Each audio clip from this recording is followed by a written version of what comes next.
Marie-Estelle Dupont, vous qui êtes psychologue et clinicienne, qu'est-ce que ça vous inspire lorsque vous entendez qu'un enfant de 12 ans, 13 ans peut émettre le souhait de changer de prénom? Et moi, je trouve qu'il est quand même très très jeune pour ce type de décision, et que le ministère de l'Éducation fait une circulaire dans ce sens. Ça m'inspire que je suis affligée parce que l'enfant à la puberté s'interroge sur son identité de genre. C'est normal. La puberté, c'est un deuil. C'est le deuil du moi idéal, c'est le deuil de la toute-puissance, c'est le deuil de l'androgynie, de l'enfance aussi. Et le rôle des adultes, c'est d'accompagner l'enfant qui n'est plus tout à fait enfant et pas encore adulte dans ce processus de deuil pour qu'il aime son genre. On est garçon, on est fille, on va devenir homme ou femme avec la puberté et tous les processus psychiques qu'il y a autour. Mais le rôle de l'adulte, ce n'est pas de fixer la difficulté psychique en disant on passe à l'acte, on opère, on intègre.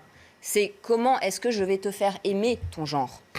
Je ne crois pas qu'on aide les enfants en leur faisant absorber. Donc, il ne faut pas écouter les enfants. Cette mode. En fait, la bien parole. Sûr, là, il y a une différence entre écouter et adhérer à un moment critique de la vie qui est la puberté. Aujourd'hui, il y a une mode aux États-Unis. À partir de 4 ans, on peut décider qu'on change de sexe.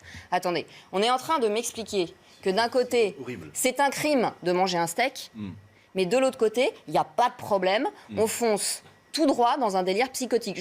L'être humain, sa liberté, elle s'inscrit dans les coordonnées du temps, de l'espace, de la différence des sexes, de la différence des générations. À partir du moment où vous niez la différence des générations, où la mère et la fille s'habillent pareil, en même âge, on a un problème. À partir du moment où vous niez la différence des sexes, on a un problème. Il faudra toujours un principe masculin et un principe féminin pour faire un bébé, quels que soient les contournements technologiques. Pourquoi ces paroles de bon sens qui ont animé la société française, en gros, jusqu'à il y a 20 ans?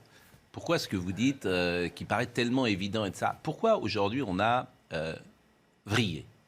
Mais parce que je crois que on est vraiment dans l'époque du transhumanisme. C'est-à-dire qu'on est dans une époque qui, au lieu de comprendre que la liberté humaine n'est pas l'absence de contraintes, mais qu'est-ce que ça me fait, ces contraintes, et qu'est-ce que j'en fais, et comment je transforme, et comment je m'inscris dans le réel, on veut atomiser la réalité biologique. Mais il y a une réalité biologique, et on doit l'accepter. Quand Freud dit l'anatomie, c'est le destin, il prend acte de ce roc sur lequel l'être humain va naître, vivre et mourir. Et le problème, c'est qu'aujourd'hui, la mode, c'est de déconstruire l'hétérosexualité, mais c'est n'importe quoi. Enfin, on est en train de se suicider psychiquement. Vous diriez que c'est la mode